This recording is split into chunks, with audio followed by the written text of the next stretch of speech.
السلام علیکم محترم ناظرین، شروع اللہ کے نام سے جو بڑا مہربان اور رحم کرنے والا ہے۔ ایک روایت ہے جس کا خلاصہ یہ ہے کہ رسول اللہ صلی اللہ علیہ وسلم نے فرمایا کہ بے شک جب تک بندے مومن دنیا سے انتقال اور آخرت کا سفر کرنے کا ہوتا ہے تو اس کے پاس فرشتے نزول فرماتے ہیں جن کے چہرے حسین و جمیل اور سورج کی طرح چمکتے ہوئے ہوتے ہیں۔ ان کے پاس جنتی کفن اور جنت کی خوشبو ہوتی ہے۔ یہ فرشتے اس قدر ہوتے ہیں کہ جہاں تک اس کی نظر پہنچے فرشتے بیٹھے ہوئے نظر آتے ہیں اور اسے گھیرے رہتے ہیں، اور حضرت ملک الموت تشریف لاتے ہیں اور اس کے پاس جا کر بیٹھ جاتے ہیں اور فرماتے ہیں اے پاکیزہ روح، اللہ کی مغفرت اور خوشنودی کی طرف نکل کر چل۔ پھر اس کی روح اس طرح سہولت اور آسانی سے نکل آتی ہے جیسے مسکیجے سے پانی کا قطرہ بہتا ہوا باہر آ جاتا ہے۔ بس اسے حضرت ملک الموت لے لیتے ہیں اور دوسرے فرشتے جو وہاں دور تک بیٹھے رہتے ہیں پل بھر بھی ان کا ساتھ نہیں چھوڑتے ہیں، اور اسے لے کر اسے جنتی کفن اور خوشبو میں رکھ کر آسمان کی طرف چل دیتے ہیں۔ اس خوشبو کے متعلق حضور صلی اللہ علیہ وسلم کا ارشاد ہے کہ زمین پر جو بھی عمدہ سے عمدہ خوشبو پائی گئی ہے ویسی ہی خوشبو ہوتی ہے۔ پھر فرمایا کہ اس روح کو لے کر فرشتے آسمان کی طرف جانے لگتے ہیں اور فرشتوں کی جسم جماعت میں بھی ان کا گزر ہوتا ہے تو وہ کہتے ہیں کہ واہ کیا اچھی خوشبو ہے۔ یہ فرشتے میت کا نام تعظیم اور تکریم سے لے کر اس کا تعارف کراتے ہیں یہاں تک کہ وہ اہل آسمان تک پہنچ جاتے ہیں اور آسمان کا دروازہ کھلواتے ہیں۔ پھر دروازہ کھول دیا جاتا ہے اور پھر اس دروازے سے اوپر چلے جاتے ہیں۔ پھر وہ 7ویں آسمان تک پہنچ جاتے ہیں۔ ہر آسمان کے فرشتے اس سے دوسرے آسمان تک رخصت کرتے ہیں، اور جب 7ویں آسمان تک پہنچ جاتے ہیں تو پھر اللہ کا حکم ہوتا ہے کہ اے میرے بندے کا نام علیین میں لکھ دو، اور اب زمین پر ہی اسے لوٹا رہا ہوں اور زمین ہی سے قیامت کے دن اسے دوبارہ زندہ کروں گا۔ اس کے بعد یہ روح زمین پر واپس آ جاتی ہے اور پھر میت کے جسم میں داخل کر دی جاتی ہے۔ اس کے بعد 2 فرشتے قبر سے اسے بٹھا کر اس سے سوال کرتے ہیں کہ تیرا رب کون ہے، تیرا دین کیا ہے، محمد مصطفیٰ صلی اللہ علیہ وسلم کون تھے؟ پھر وہ ان کے صحیح جواب دیتا ہے تو پھر فرشتے کہتے ہیں بے شک تو صحیح کہتا ہے۔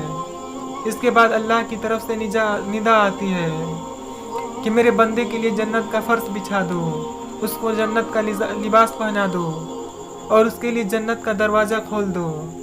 جنت کا دروازہ کھلتے ہی روح پرور ہوا اور خوشبو آنے لگتی ہے اور قبر کو بہت کشادہ کر دیا جاتا ہے، اور اس کے بعد میت کے نیک اعمال حسین اور خوبصورت لوگوں کی شکل میں آتے ہیں اور میت کو رفاقات کا وعدہ کرتے ہیں اور خوشی کی بشارت دیتے ہیں۔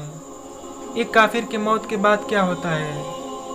میرے دوستو، اسی روایت میں یہ بھی ہے کہ کافر کی موت کے بعد سیاہ چہروں والے فرشتے آسمان سے آ کر اس کے آس پاس بیٹھ جاتے ہیں اور اس کو تائید نظر دکھائی دیتے ہیں، تحد نظر دکھائی دیتے ہیں۔ اس کے بعد ملک الموت میت کے پاس میں بیٹھ کر کہتے ہیں کہ اے خبیث روح، اللہ تعالیٰ کی ناراضگی اور غضب کی طرف نکل کر چل۔ یہ سنتے ہی روح خوف و ہراس سے سارے بدن میں دوڑنے لگتی ہے۔ پھر طرح طرح کی سختی سے اس کی روح زبردستی اس کے جسم میں نکال لی جاتی ہے اور وہ فرشتے اس کی روح کو ٹاٹ میں لپیٹ لیتی ہے۔ اس وقت اس روح میں مردے کی سڑی ہوئی بدبو آنے لگتی ہے۔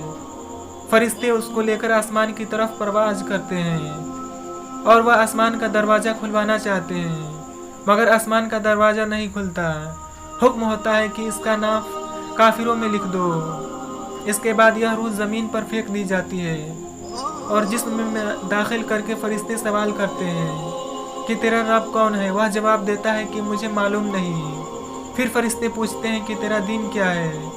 وہ لا علمی ظاہر کرتا ہے۔ پھر حضور صلی اللہ علیہ وسلم کے متعلق سوال کیا جاتا ہے تو پھر وہ یہی جواب دیتا ہے کہ مجھے معلوم نہیں۔ اس وقت خدا کی طرف سے ندا آتی ہے کہ میرے بندے نے جو کچھ کہا بالکل جھوٹ کہا، اس کے نیچے آگ کا بستر بچھا دو اور دوزخ کا ایک دروازہ کھول دو۔ دروازہ کھلتے ہی دوزخ کی گرمی اور آگ کے شعلے لپکنے شروع ہو جاتے ہیں۔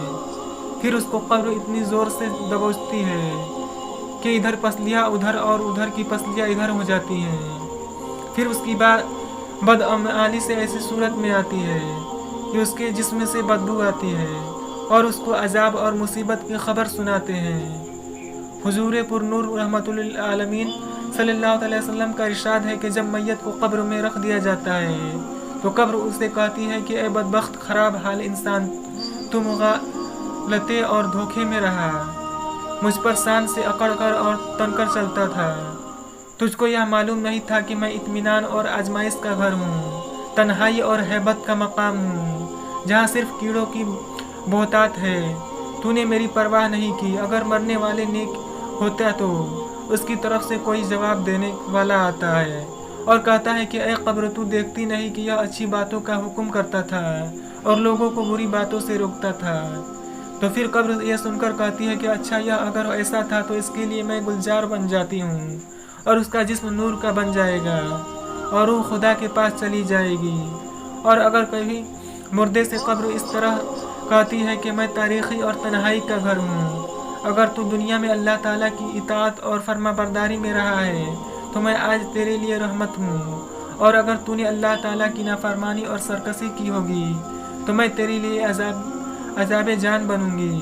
میں وہ ہوں جو مجھ میں خدا کا نیک بندہ بن کر آئے گا، وہ یہاں سے خوش ہو کر نکلے گا، اور جو گناہ گار اور نافرمان ہوگا وہ تباہ اور برباد ہو جائے گا۔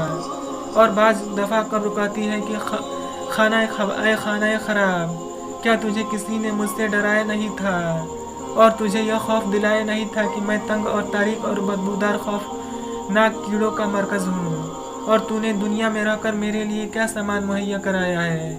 اور جب کوئی شخص قبر میں دفن کیا جاتا ہے اور اس پر عذاب اور تکلیف کا نزول ہوتا ہے تو اس کے آس پاس کے مردے جو مدفون ہوتے ہیں وہ اسے کہتے ہیں کہ اے شیخ، تو کس قدر غافل رہا کہ ہمارے بعد بھی تو نے دنیا میں رہنے کا موقع ملا اور تو ہم سے بعد میں آیا، پھر بھی تو نے اپنے سے پہلے آنے والوں سے عبرت حاصل نہیں کی، اور تو نے نہ سمجھا کہ مرنے والے تو مر چکے ہیں اور ان کے اعمال بھی پورے ہو چکے ہیں، چاہے اچھے اعمال تھے یا برے، مگر تیرے لیے بہترین موقع تھے کہ تو دارالعمال یعنی دنیا میں تھا اور برے افعال کا تدارک نیک کرموں سے کر لیتا۔ تجھے تو کافی مہلت ملی ہوئی تھی، تو ان لوگوں پر غور کرتا جو کہ تجھ سے پہلے لوگوں کے کندھوں پر لد کر مٹی میں ملا دیے جاتے گئے۔ تجھے کس نے دھوکے دیا؟ تجھے کس غفلت اور فریب میں پڑا رہا؟ حدیث شریف میں لکھا ہے، حضور صلی اللہ علیہ وسلم نے ارشاد فرمایا کہ قبر جہنم کی خندقوں میں سے ایک خندق ہے یا جنت کے باغوں میں سے ایک باغ ہے، اور جب کوئی شخص مر جاتا ہے تو اس کا ٹھکانہ صبح اور شام دکھایا جاتا ہے، جنتی کو جنت دکھائی جاتی ہے اور جہنمی کو جہنم دکھائی جاتی ہے۔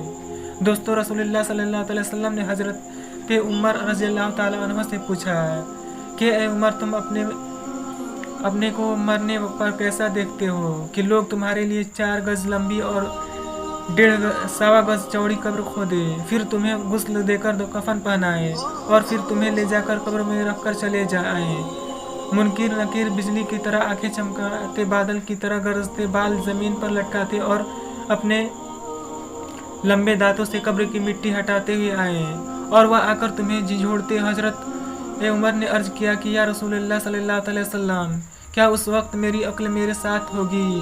آپ نے فرمایا، ہاں، عقل تمہارے ساتھ ہی ہوگی۔ تو حضرت عمر نے یہ عرض کیا کہ تو پھر مجھے کوئی خوف نہیں، میں جواب دے دوں گا۔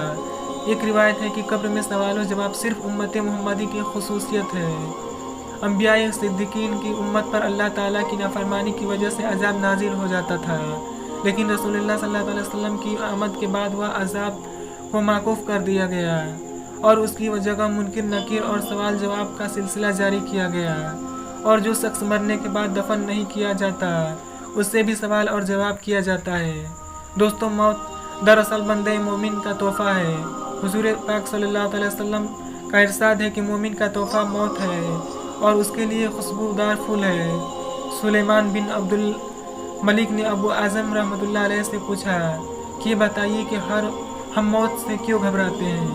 انہوں نے فرمایا، اس لیے گھبراتے ہو کہ تم نے آخرت کو برباد کر دیا اور دنیا کو آباد کیا، لہٰذا آبادی سے ویرانے میں جانا پسند نہیں کرتے۔